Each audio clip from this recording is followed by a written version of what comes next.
Hello,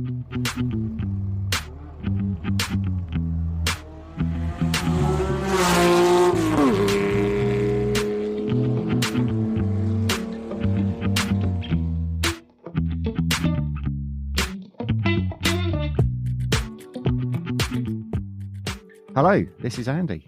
Welcome back to Road to Redline. Hi, Andy. How you doing? Yeah, all good. We got Lee with us. I am indeed here. How are you doing, gents?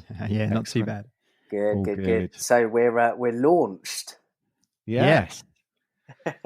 Scary times. It's weird, isn't it? It's so weird, like seeing search on Spotify and like we actually come up. It's got very real all of a sudden. We're no longer dicking around in Andy's kitchen of an evening. I think it's the iPhone one that gets me. Just the, obviously that's on every iPhone going, and you sort of, you hit the podcast button and quick search, and there we are. It's alongside all the big ones I listen to, and that's kind of what feels most strange, I think. Yeah, we did well getting into the rankings in that first few days. What's the stats, Andy? You're the stats man for this sort of stuff. I think we're up to around about 1,400, something like that. 1,400 downloads now. That is so good, isn't it? Yeah, did 1,000 in the first 5 days. So yeah, it was pretty amazing. So thank you very much to everybody for listening. We better get on and record some new content then.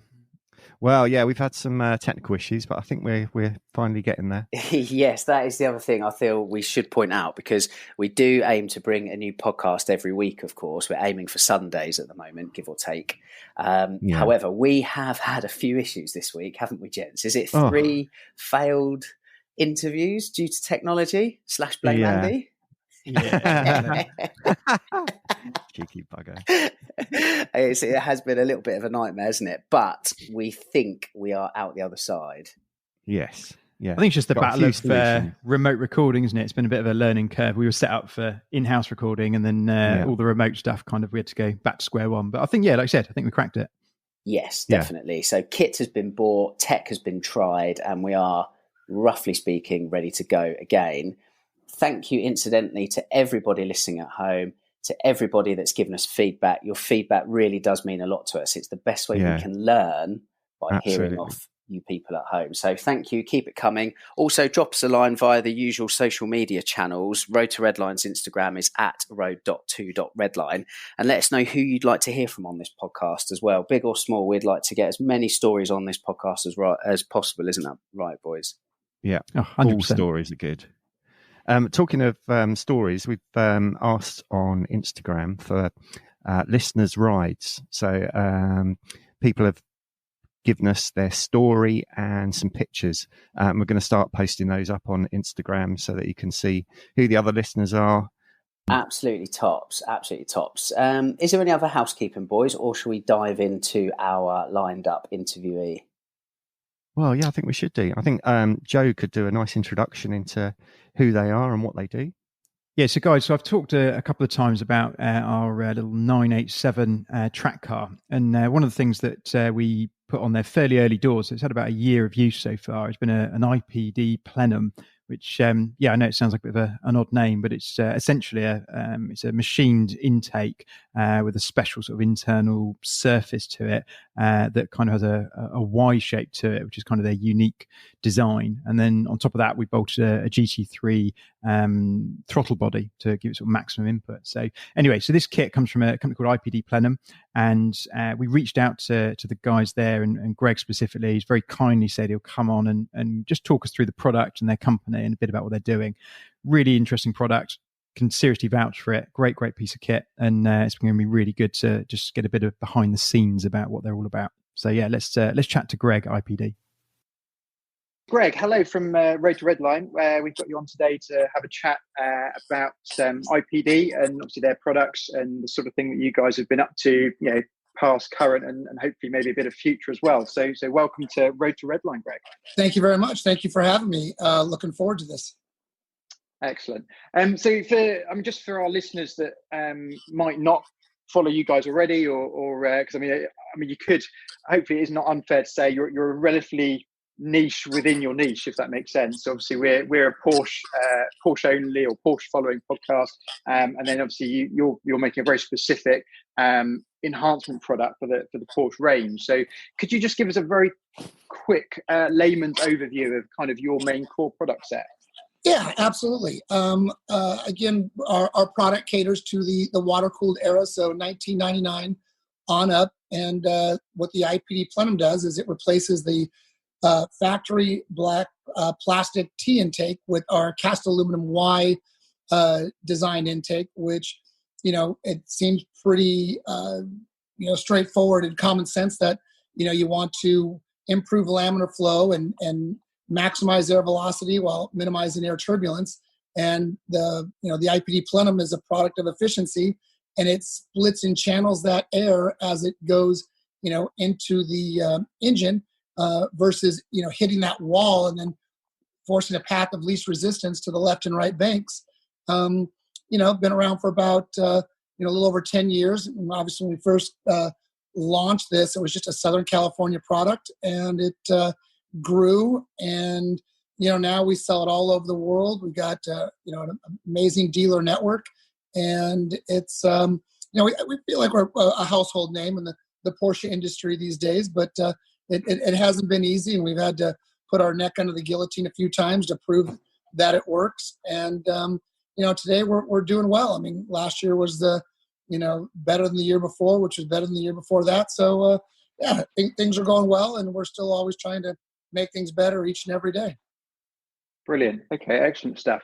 And how did it all start? I mean, how did you end up sort of waking up one day and go, right, yeah, we're gonna sort the top end induction out on water cooled Porsches? I mean, how did that come around?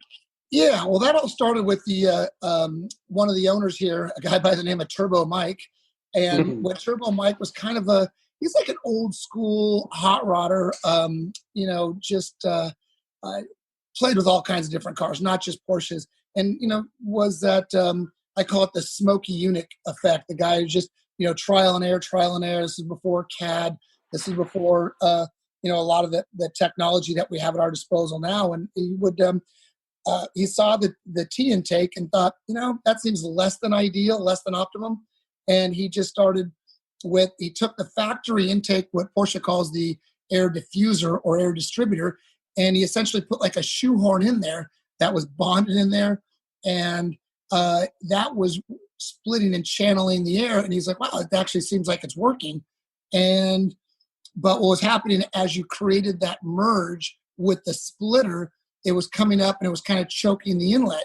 So he put his money where his mouth was, and he said, well, I'm going to start with the casting, and I'm going to machine it, and I'm going to see what works. And lo and behold, he got even more power. And then over the years, played with the design. There's been a lot of tweaking. One of the things that people really notice about our product is the interior dimpling surface, which does it help? Absolutely. I mean, does it make tons of horsepower? Absolutely not. But it is an improvement over a smooth surface. It might seem counterintuitive, but a lot of the airflow, what you want to improve laminar flow is you want a textured or rough surface. Again, it's opposite of everything we learned growing up, where you want a mirror finish of everything. And that's probably still true for like hot housing of a turbo or something like in heads where air swirled together. But as far as pure air flowing down a pipe, the dimpling aids in that airflow more so than if it was smooth, in the same principle as a dimpled golf ball will travel farther than a smooth golf ball. Oh, yeah. Okay, yeah, that makes sense. I think the I don't know if I mentioned you before, but I mean, so we run one of your setups on our Caymans. We run a 987 track car, which we've kind of played with over the last few years, and we run your kit on that. And there was it was an interesting addition, because obviously you're always obviously people are chasing power, but for us it was more about power delivery, and that was kind of where we thought the biggest gains were in the delivery rather than just lots of extra power, if that makes sense. And do you agree with that? The one with the larger 82 millimeter GT3 throttle body? That's it. Yeah, exactly that. Good. So we run the GT3 throttle body on it. Perfect. Yeah, that is a big thing with a lot of our products. Give you the option to either run the factory, whether it was a 68 or 74 mil throttle body, but most people go with the larger throttle body. The greater airflow with the improved design of the plenum kind of go together like, peanut butter and jelly. They just, it tends to be, we definitely sell way more. Like your car, the 987.1 Cayman is arguably, top 2 bestsellers of all time, and 95% of them are sold with the 82 millimeter throttle body. And I love the argument, well, if Porsche didn't do it, then it shouldn't be done. But we all know at this stage that Porsche has, and quite successfully, I may add, put the shackles on the Cayman and Boxster because they don't want it encroaching on that coveted Carrera territory. And, they're always going to do that. They don't want the car faster. So I always explain to people, like, a 981, if you want the 981, even the GT4, which comes with the 991S 3.8 liter engine, it is that same engine, but guess what? In the Carrera, it gets the 82 millimeter throttle body, but on the 981S, GTS, Spider, and GT4, it's still shackled with the 74 millimeter throttle body. So Porsche's making improvements, but they definitely choke air at the inlet track, which is a very successful and genius way to control power, as we all know. Mm-hmm. Yeah, that takes me back to motorbikes when sort of 50 cc's with their restrictors on them. It's just like that. Yeah. I mean, God knows they've been doing it racing, right? Everyone has to run restrictor, whether it's NASCAR or Le Mans prototype cars. I mean, it's very easy, successful way to govern that. Absolutely. Joe, what's the differences, Joe, in the sort of the drive then on the Cayman from the original to now, what you've got now? I've actually found it quite difficult to kind of summarize it without jumping in the car and trying it before and after. It's quite difficult to explain. I think when I say delivery, I think we find we get a much sort of smoother power curve to it, and I think that was the most noticeable thing, was that the delivery of power was a lot more linear and a lot more predictable. I don't know if that makes sense. Yeah, we hear that all the time. Absolutely. I think, Greg, as well, like a positive of this. I mean, I see it a lot through what we do in the cars that we feature in the magazine, particularly 996, 997. It's a popular product because, again, like the M96, M97 engines, people are really reticent to fettle with them too much. But this is something that you can do along with exhaust at the other end. It's just all about getting the car breathing better, isn't it? And it's not to the detriment of reliability of the engine. And then also you can always whoop the thing off if you ever wanted to put it back to stock, because over in Europe, what we have a lot more here is a preference for stock specification compared to you guys. I know you're doing it right because you guys are happy to modify cars and believe they should be done. But here, where people tend to like stock, I think that's with the IPD Plenum, you can put it back to stock and it's happy days, Absolutely. And don't get me wrong. I mean, I live in California, and we have some pretty strict laws here as well with our smog. But like you said, it's easy to take on. It's easy to take off. One nice thing is it doesn't impact it'll pass a sniffer. Like, it doesn't make the emissions any worse, but it would fail a visual.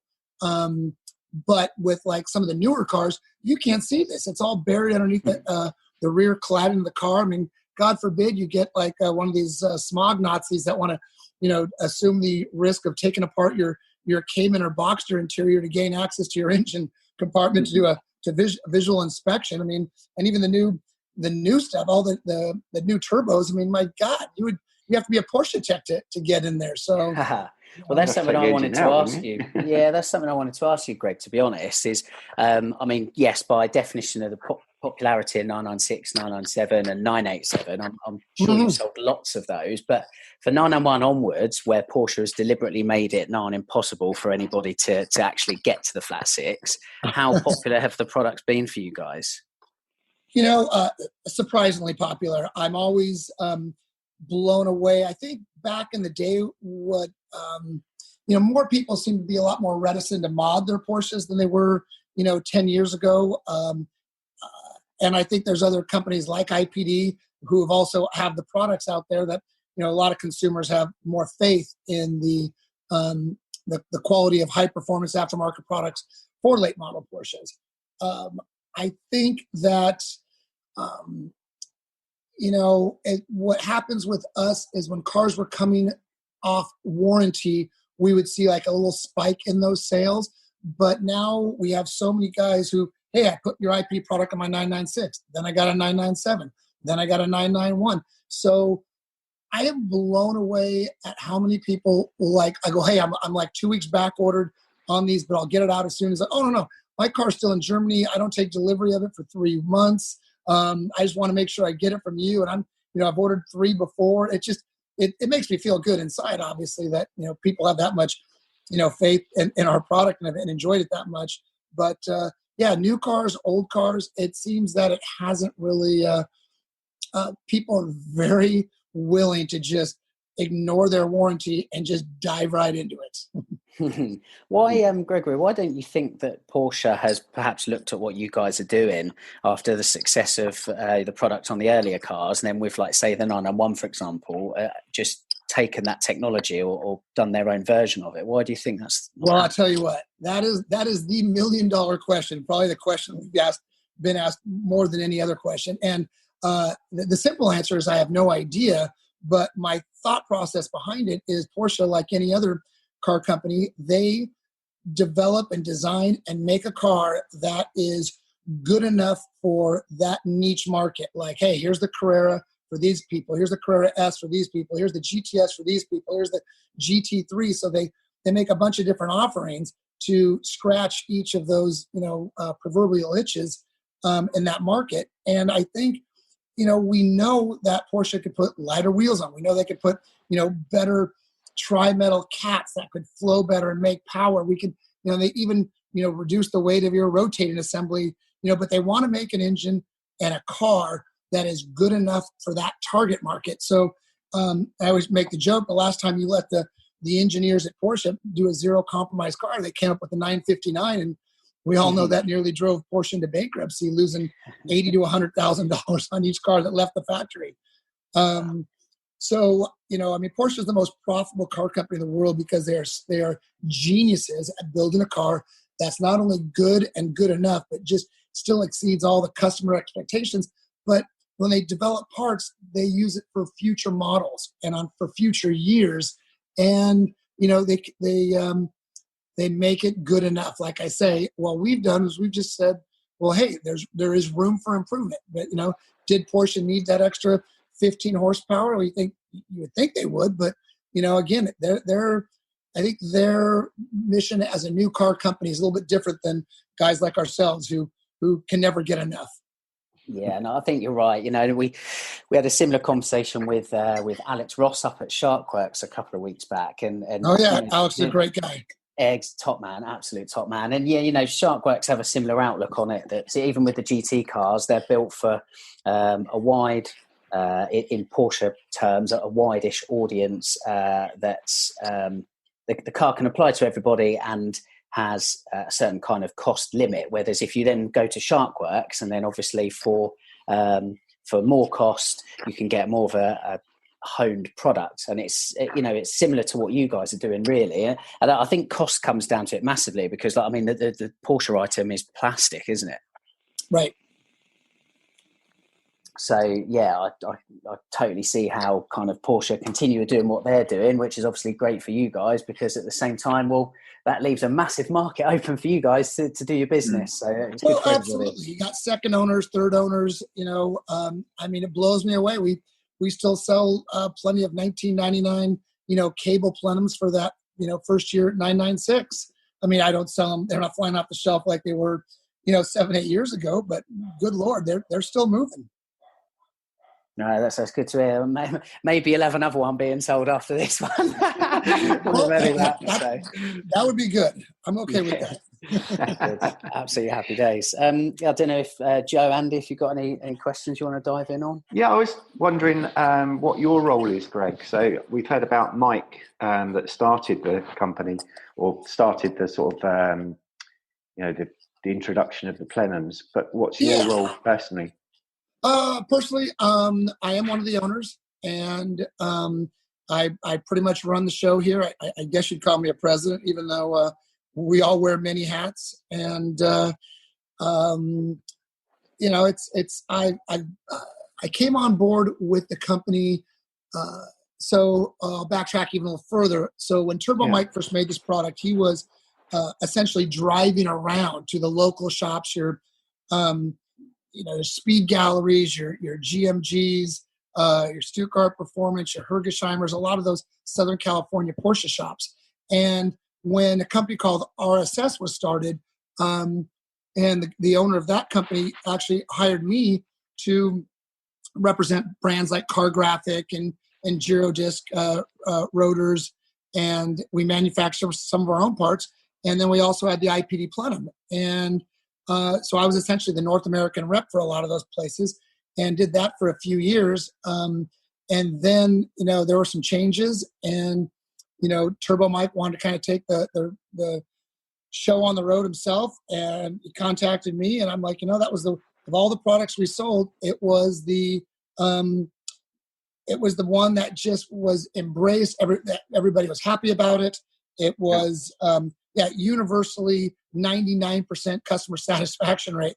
So, basically, I started working for Turbo Mike, and it was just IPD as a standalone company, and not and mixed in with other products. But Turbo Mike was trying to, he was slowing down a little bit, and he saw that I wanted to ramp things up and kind of did a little bit of a change in the guard. And so I kind of came in and bought the controlling interest in the company, and he's still involved. But, I just really pushed in the production. I really bringing our numbers up, and how it was being machined, where it was being machined, always having everything in stock, hiring some other, really good talent within the company. So, and it's all been great. And, the last 3 years have definitely been an improvement. Excellent. Where is the stuff manufactured? Is it on site? Not on site, but not far. Everything is made in Southern California. So our foundry is about 30 minutes, kind of, I guess you'd call it northwest of here. And the machine shop's about 30 minutes northeast of here. And then everything comes here to Huntington Beach, where not only are we doing all the, sales and marketing and offices, but it's also, we do the assembly. So, a lot of the castings are similar, but it might change whether it's an S or a non-S. It might change if it's a 74 or an 82 millimeter throttle body. So the fittings are different, and then but everything gets clean, deburred, ultrasonic, assembled, packaged, and shipped out of Huntington Beach. Awesome. Yeah, sounds good. That's cool. What, do you run a Porsche yourself locally, or do you keep a shop car at all? Well, it's funny you ask. I have a project that it's my Mount Everest, building a one-off prototype of a 550 Spider. Made the chassis ourselves. Started with a bunch of sticks of tubing and a tubing bender and a talented fabricator, and we reverse engineered the chassis to accept all 996 and 997 Carrera suspension. So you could take the lower control arms, the upper dog bones, the tuning fork, the uprights, the rotors, the calipers, and bolt them on our chassis. And then it's got a 993 RS spec engine with individual throttle bodies, a G55 speed turned upside down and chopped behind that. And right now, I'm in the midst. There was a body for the car, but the body didn't quite meet our expectations. So I'm pulling a major trigger next week to have a buck made for an all aluminum body. Wow, that's awesome. Yeah, it should be something special. Yeah. Can we follow this anywhere? You'll send some pictures of some of that. Absolutely. Yeah. It's, the car's been in progress. A lot of people know about it. It actually went to Rennsport, not last year, the last session, but the one before that, as a fully naked car. The car's been driven. It's, the chassis, it's all powder coated. So we took it to Rennsport, whatever that was, the 4 or 5, whatever. And it was just a naked form. And, it was well received, but then, man, I got too swamped with helping everybody achieve their Porsche dreams, and mine went from the back burner to the refrigerator to the freezer. So 2020 is the year I'm back on it. I'm using this slow period to make things get them back on track again. Yeah, I think we're all doing that at the moment, aren't we? It's time to actually complete your own projects. You've got to kind of make hay on that side while you can. That's what I keep saying. Yeah, that's that sounds like a mad project. I'd definitely follow that through, because I think that sounds. I think I haven't heard anything similar. I mean, is there anyone else running anything remotely similar to that? Me? No. I mean, that's unfortunately. I probably shouldn't even admit this, especially on a podcast. But yeah, my daily driver is a Tesla. So which again, I can't say enough good things about, but do not get me wrong. I'm as hardcore as anybody. I'm looking for a 2009 GT Silver 997.1 turbo with black interior and PCCBs and Sport Chrono on it. And there was one for sale in Florida about 9 months ago. I'm like, yeah, maybe now is not the time. And I'm shooting myself in the foot for not buying that. And I know it's a unicorn, and I know they're out there, but that's next. Hopefully, I'll be getting one of those for the shop to do a full project build on that. So that's on the to-do list. Yeah, no, that'd be so cool. I think once we're all out the other side, I'm sure the market's going to be changing slightly. So I think all sorts of cars are going to be coming back up again. Oh yes, and I'm ready for that. Absolutely quality. Andy, Joe, any more questions at all? Or? Yeah, I was hoping just to ask the question in terms of your customer base. I mean, are you seeing most people coming to you that are road driving, or do you get a lot of track guys coming to you as well? Or I mean, what's the split like on that? Good question. A definite answer is all the above. I mean, again, being a product of efficiency, or if someone calls us and says, I just want a little bit of spike in power, but I don't want to get too crazy. I'm not going to upgrade my exhaust. It's like, fine, get a plenum and you'll feel the improved power and torque. And then, if you have a fully modded car, once again, it's going to help. And whether you're one thing that, having the different options and throttle body sizes, that would dictate, what kind of driver and driving style would prefer, one of either plenums that we offer. So, if you're a drag racer or do a lot of that, half mile, quarter mile airstrip stuff, you probably definitely want an 82 millimeter plenum on your turbo. But if you do a lot of track driving and you want to be able to come out of the corners a little bit better, and you want a little bit more low end torque, then you go, with like the factory throttle body but still use our plenum. Okay, so you kind of still cater for variations depending on where people are using it. Absolutely, yeah. It's from street to semi-track to dedicated race car. It'll work on all those cars, and it worked well. And is there any sort of high-profile cars that you can kind of let us onto that might be running your kit currently that we might know of or might be following? It's funny. I a lot of the times being the manufacturer, so we sell to places like a Sharkworks or a Champion or Evolution Motorsport or a Fab Speed. So though they have the customers that do a lot of these builds. So when I learn about them, a lot of times from turning the pages in the magazine or looking online. So I don't do too much with customers directly. Okay. We're also we're in a building with a company called BBI Autosport. So two separate companies, but we're all under the same roof. So they get the customers who, come in with GT2 RSs and, instantly want to start modding it. So we get the pleasure of being able to kind of develop and work and be involved in, starting with scanning the car to, testing it on the dyno with, maybe not one, but maybe a couple of different option plenums. And it's they do full engine rebuilds. They do everything from track to street here. So we're kind of good technical partners, if you will. Yeah, I was going to say, I'll bet you've seen some cars then between the two of you there, because BBI's builds are absolutely world renowned, aren't they? So they are just crazy, some of that stuff. Yeah.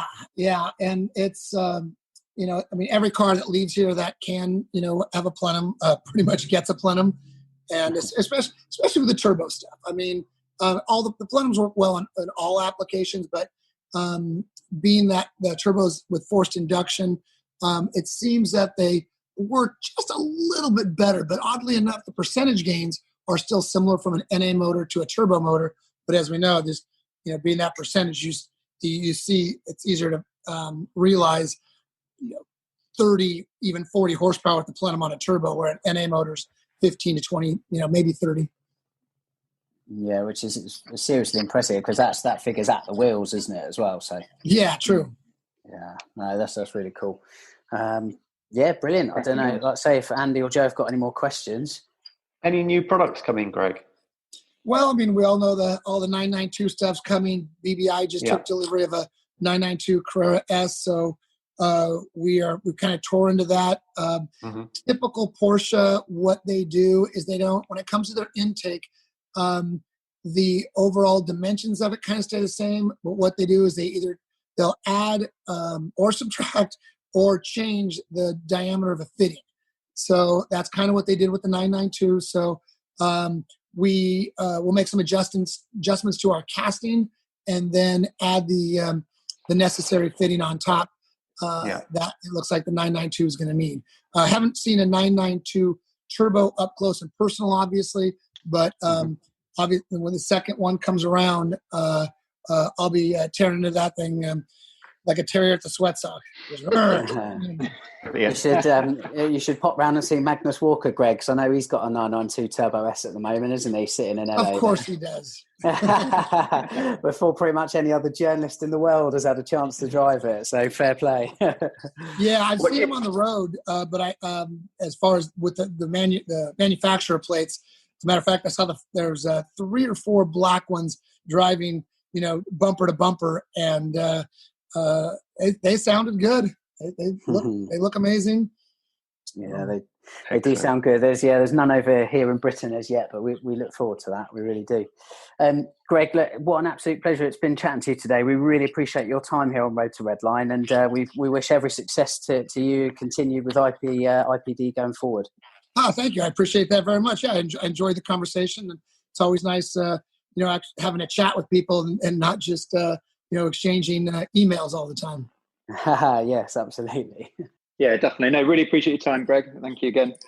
Yeah, awesome. Likewise. Thank you, gentlemen. Enjoy your Easter weekend. And you. All right. Cheers, Greg. Brilliant. Thank you. Thanks very much. Bye. Speak soon. Cheers. Bye-bye.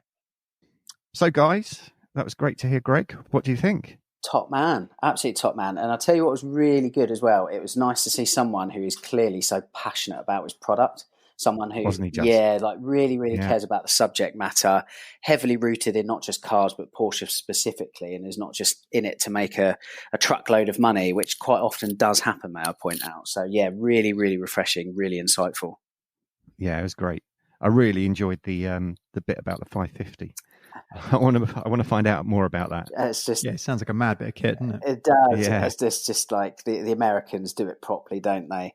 Whereas over here in Europe and particularly us guys in the UK, we're all sticklers for OEM, aren't we? Generally, but no. Well, I think that's changing. I think a little bit. I do, yeah. But like particularly where values of these cars have spiked, it just makes people more reticent to fettle. Yeah, but that's all changing, isn't it? So well, I don't know. I'm not so sure. Like I think people are willing to do stuff, but if it's reversible, but whether like the Yanks, they've never bought into that. They've always kind of subscribed to the mantra of making your car unique and your car yours. And I think we could do with taking a little bit out of what they do for sure. What do you reckon to the product? 'Cause obviously it's quite a niche bit of kit, but it's quite interesting how they've got such a dedicated following where people are changing their cars and almost ordering their plenum before it even arrives. I thought that was quite cool. Yeah, they're definitely a manufacturer, aren't they? That's their thing. They're not just your general like shop that's doing this and that. That is what they do. They make plenums, and that's what they stick to, and that's what they do well. Yeah, and I have to say, I've seen plenty of project cars over the years that feature the IPD plenum. It's almost like a go-to feature, as Joe was saying, and I think it's for good reason. Really, it's a proven product, and again, it's been derived from passion, isn't it? Yeah, I was reading up that the Pikes Peak car that BBI built last year. That's got the IPD Plenum on it. Okay, fine. Well, it's funny, after the chat with Greg, I was having more of a detailed perusal of the website, and I found one for the 996 cable cars. And the line was something like, this is the modification for like just a really like noticeable bolt-on increase in power. So I think that's pretty much had me sold on it, to be honest with you. Is it on your Christmas list? It really is, yeah. It's kind of weird, isn't it? Again, as I say, since the IPD Plenum, it's been prevalent really in kind of Porsche circles for so long. I'm not really sure why I haven't trialled that before. But Greg's definitely got a sale out of that interview, that's for sure. Well, it's interesting. On our on the Cayman, we coupled it with a set of flowed headers, and the kind of the combination of the two was absolutely game changing from a driver's perspective. When you get sort of noticeable gain, rather than it being sort of you're questioning and scratching your head, or is this quicker, is this smoother, and all that sort of thing. It was really definite and noticeable when you put the two together. So what headers have you gone for? I knew you were going to ask me that. I absolutely cannot remember, which is terrible. I will find out and let you know. They're made in the States and shipped over, but they're essentially it's equal length flowed headers that you lose the top cat on the 987. And it's that kind of I think it's the same old thing, isn't it? If you can get the air in quickly and get it out quickly, everything just loosens up a bit, and I think that's where we got the benefit. And you were saying that it feels like a smoother delivery. Is that?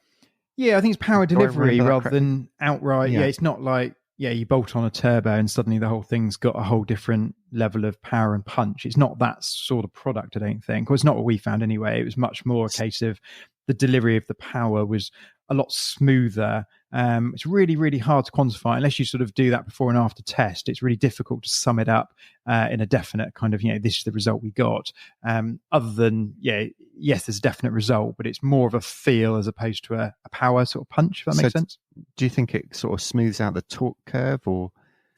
Yeah, I think definitely smooths out the torque curve. I think definitely. And I think I think it smooths out that line, and I think you sort of you just the delivery of power is definitely smoother with their Plenum on. Do they cover 993s, or is that a bit too far back? I can't remember where they started. It's too far back. 996 is as far back as they go. There you go. So but it's quite interesting. They go fairly modern as well. So they're all the way up to current 991 stuff. So that's it's nice to see people producing stuff for recent cars, I think, because there's not that many people that do. Good. No, it was a good interview. And again, I think it highlights exactly the sort of content we want to bring to the podcast platform generally, isn't it? That we want to hit absolutely every far-flung corner of this Porsche industry. And Greg was a fantastic example of the rewards that can bring, really. Definitely. Yeah. So guys, or people listening at home, please, as we said, drop us a line. Let us know who you would like to hear on this podcast. It's your platform, really, to hear what you want. We're just the guys that put it together, I suppose. So let us know if there's anybody else you'd like to hear in upcoming episodes. And do we give any teasers as to what's coming up, or it's probably dangerous if we do, isn't it? Really? Yeah. Especially after last week. God. We had I think 3 sort of really, really top interviews lined up, and one by one they fell out due to technical. So hopefully, if we can get those back on board, then we'll have a great lineup up and coming, won't we? Yeah, definitely. Yeah, we've got plenty stored. So, guys, I think that was a great chat with Greg at IPD. Cracking bit of kit they produce, and by the sounds of it, an awesome shop project up and coming. So, really, really top chat with him. And I suppose taking us on to where we're going next. I know we've got a few top interviews on the way. We need to jump off this call sharpish to jump on that call we got up and coming. So let's get on with that. And until next time, it's Road to Redline.